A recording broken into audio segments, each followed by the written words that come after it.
Today, every day, small cap investors visit Agoracom knowing this is the day to discover the world's next great company, to have their dreams come true.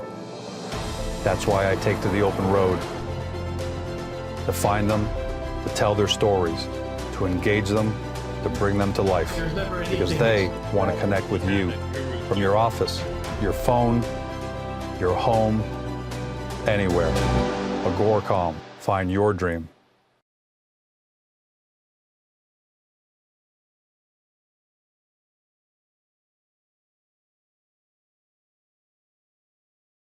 Welcome to Beyond the Press Release, a production of Agoracom, in which we take the time to speak with small cap executives right after recent important news.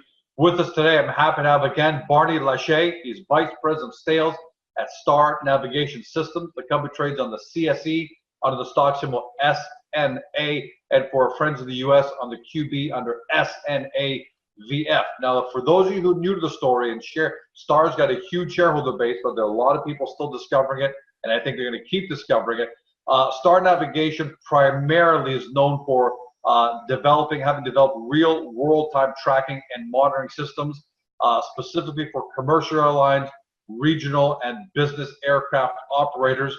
As you can imagine, it delivers incredible operational efficiencies, helps tremendously in maintenance, and on a human interest point, avoid situations like the MH370 flight that nobody's been able to find and would have been found had they had a STAR navigation system. On top of that, the company has a flat panel display, LCD display, and control unit division. This is hardware for aerospace and defense operators. Now, more than lip service, the company's clients include Lockheed Martin, CAE, and Northrop Grumman, Italy, just to name a few. And finally, the company recently announced that they are coming out with a system called Medevac, which is going to be real-time telemedicine for emergency medical evacuation by air. We thought that was something incredible until today the company put out another press release. STAR Navigation announces land ambulance system. So they're moving fast. Here to talk about this, Barney, welcome to the show. Hey, George, good to see you again. Well, I didn't think we'd be seeing it this fast, and if we did, I thought it would be on the air transportation side of Medevac. But this is some pretty big news, because we last spoke on May 18th. You said the first vehicle system would be on a helicopter. Is that still the plan? Well, things kind of changed, George. Yeah, how'd that happen? We're really into. I mean, is that still good? Go tell us. It's still happening. What's next? All righty. It's interesting because we were sending our information out to people to view our new technology, and somebody came to us and said, "Hey, can you put this on the ground? And can we do this on land ambulances, because we have customers that we can sell this to?" And I'm going, sure, we should be able to do that. So got in touch with our guys upstairs, talked to Junaid, said, hey, what can we do to put this on ambulances? And hey, the last time we talked, when was that? June 18th, was it? I can't remember. Anyways, less than a month ago. Yeah, less than a month ago, we put together a land unit and already tested it. We have information going through directly from the medical unit, and the speed that we were able to put that together was just incredible. So the guys did a great job. Yeah, let's go back almost just a little bit, because that's a big jump there. So sure, we talked about Medevac as far as air transport goes. You start getting calls from people. I'm assuming, and it's in the quote, so I'm going to references that STAR is in discussion with several individuals in the emergency medical service industry. So I'm assuming when you start getting these calls about Medevac air transport regarding land, these aren't guys like me. You're talking about, I don't know what color you can provide for us, but you're talking about people who obviously are heavily involved in the ambulance side of things, the land transportation side of things. Well, originally, the first people that we were getting calls from were like air manufacturers, like aircraft manufacturers, were helicopters, etc. Right. So then we had some people get in touch with us and say, hey, if you guys can do this on the air, why not on the land? That's where we went from there. And I'm presuming, again, I'm just filling in the blanks here, that those are some pretty substantial interest calls. Again, not guys like me calling you up and saying, hey, can you put it on land vehicles as well? So these are industry players. Are these industry players, or what can you tell us about the kind of people you're talking to? Well, the people that we were talking to that were interested in the land are actually investors of STAR, who have very close connections into the EMS. Some of those connections involve they already sell medical equipment to hospitals in different parts of the US. And when they heard about what we were doing, they said, hey, we can put this onto ambulances. Do you have a unit? And at that stage, we didn't. So very quickly, we got a unit together. How did you make that happen? Because that was my next question. How did you go from a unit that was originally meant to go from air to ground, and now you've got it ground to ground produced, tested? How'd that happen so fast? It's interesting because remember last time we talked, I was telling you about the SSU that we had developed that had satellite and GSM in it. So when we take a look at the equipment that we need for aircraft, we have to go through very strict guidelines. We have to go through DO 160s. We got to go through STCs. We got to go through special manufacturing, the materials that are being used. Everything has to be of a complete different quality. So when we're looking at a ground unit, we're looking at materials that do not have to be aircraft standards. Okay. So we're looking at, you know, we don't have to go through all the rigmarole that we have to do in aviation. Yeah, that makes sense. That makes a lot of sense, actually. Yeah, and there's a reason why, you know, aircraft technology or, you know, materials that are being put into the aircraft are so expensive. It's how much compliance. Yeah, it's crazy. All that. Oh, yeah, that's right. The insight and compliance and regulatory on anything you put on aircraft is going to go through 50 different bodies, whereas on land, I'm presuming it's probably only going to be reviewed by people who are in charge of that vehicle, whether it's useful to them or not, but not exactly. from a compliance point of view. So let's move on to this. One thing I pointed out in our last interview was that the hardest part of products like this for any small cap company is sales. So, you know, how do you go about this? Do you employ a massive sales force, which is expensive and risky, because that's a lot of money if you don't deliver? And you told us that, in fact, you were going to go the territory route, selling territories. Exactly. How's that coming along so far, given that you're getting calls just on our last interview? So what I'm doing is I'm in negotiations right now with a number of territory people that are interested in territories, and I'm kind of hesitating there because there's only a certain amount that I can say about that. But at this point, yes, I am in negotiations. Fair to say that the interest has been better than expected, same as expected, worse than expected. How as far as response to requests for territories? I would say much better than expected. The degree of negotiations that we're going through now and where we're going is, I'm very pleased. Let's put it that way. All right. And before the territories that you're thinking about before were air when we first started talking. Yes. So could you potentially have a situation where George Co. has bought the Ontario, for example, for air, and somebody named Barney Co.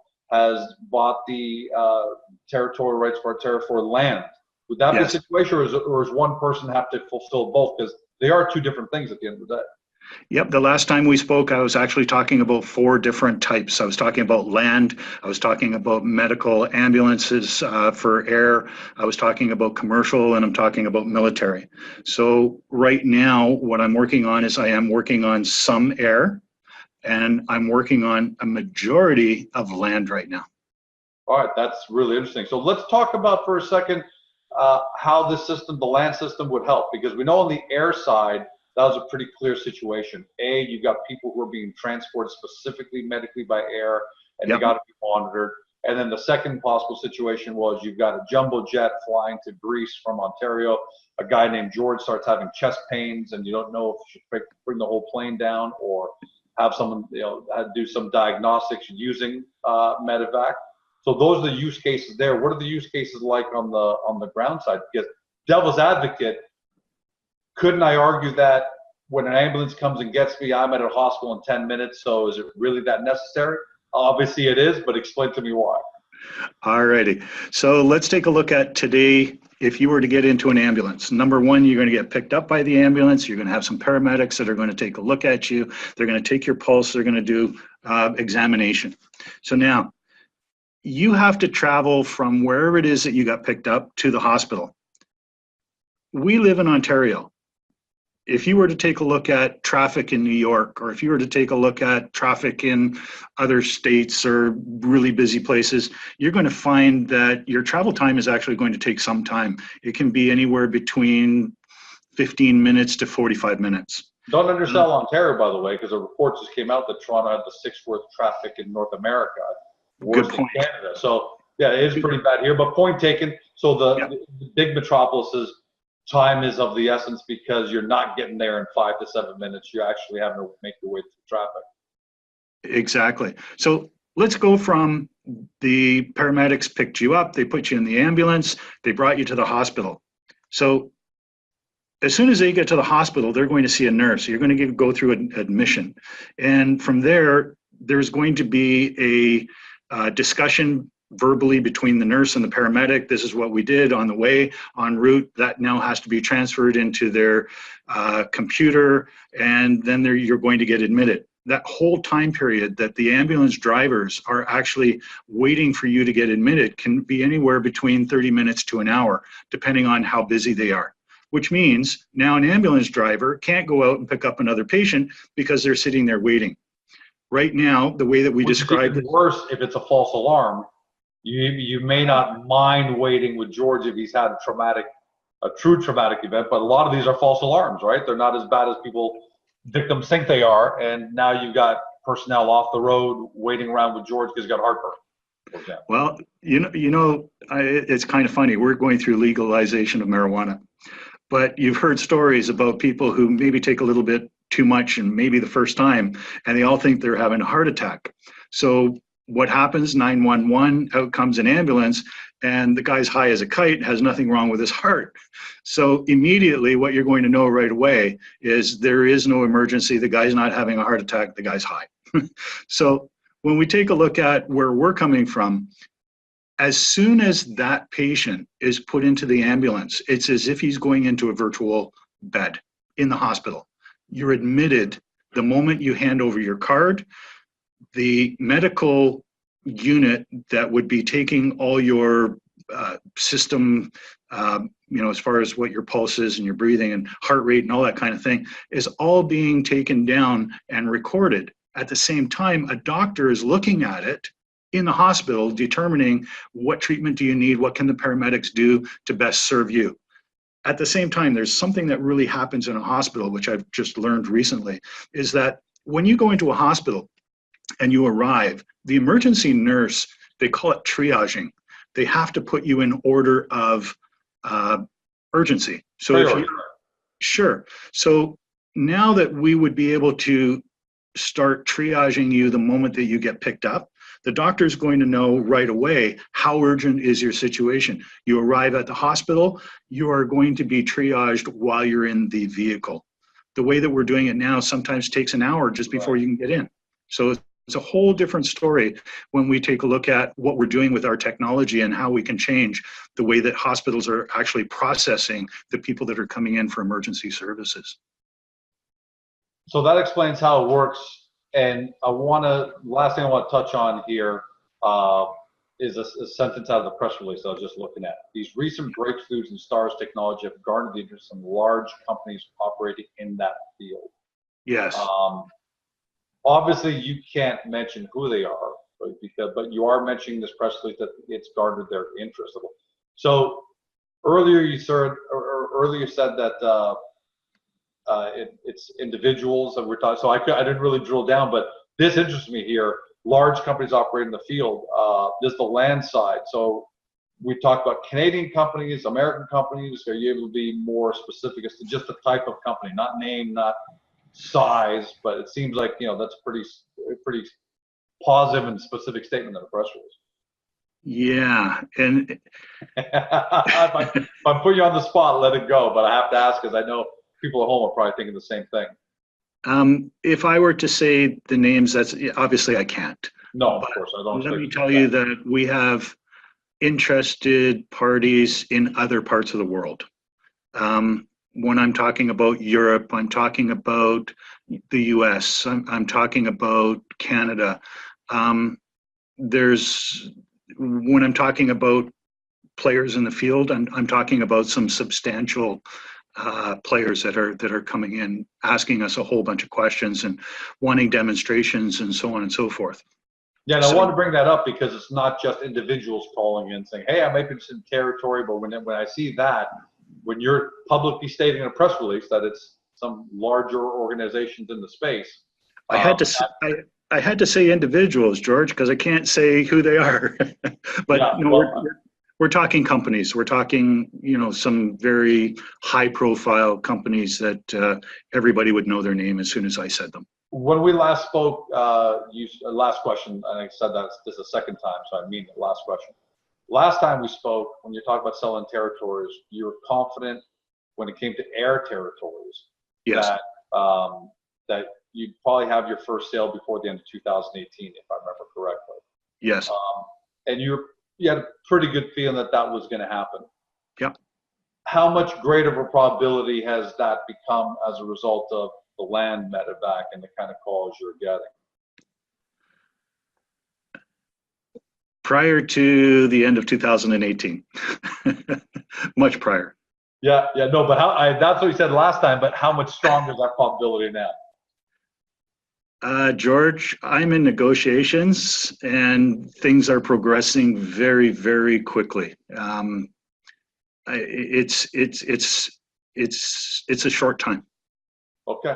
All right. Yeah, we can't be more specific, but listen, it was in the press release.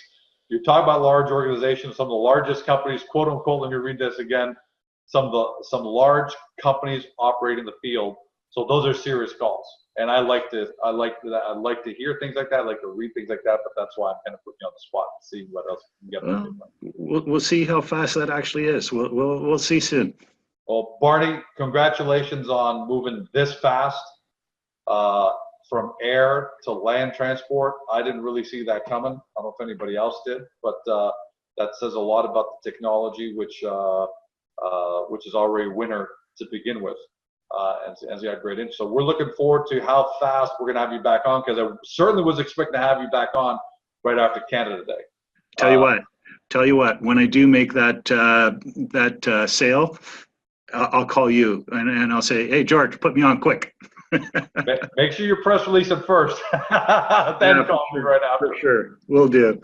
Thank you, Barney. Thanks a lot. Congratulations to your team and good luck. We know nothing is cemented yet, but it sounds like there's good possibilities here, and we're looking forward to seeing what happens next 3-4 months. We're getting there, George. Thank you, Barney. For everyone at home, you've been watching Barney Lachey. He's Vice President of Sales at STAR Navigation Systems. The company trades on the CSE under the stock symbol SNA. And for our friends in the U.S., by the way, happy Canada Day and happy Independence Day to both our Canadian and American viewers. For our American viewers on the QB under SNA VF. For more information about the company, get to Agoracom, punch in the company's name or stock symbol. Make sure you review the profile because that's got all the information you need to know if you want to drill deeper down. And then take a look at the interviews done previously with Barney, previously with Baraf. So we've got some great information for you there as well. And as always, post your questions, and I'm sure Barney and the team, because it's a social media platform, might be happy to answer them. Have a fantastic day, everybody. Have a fantastic weekend. Talk to you soon.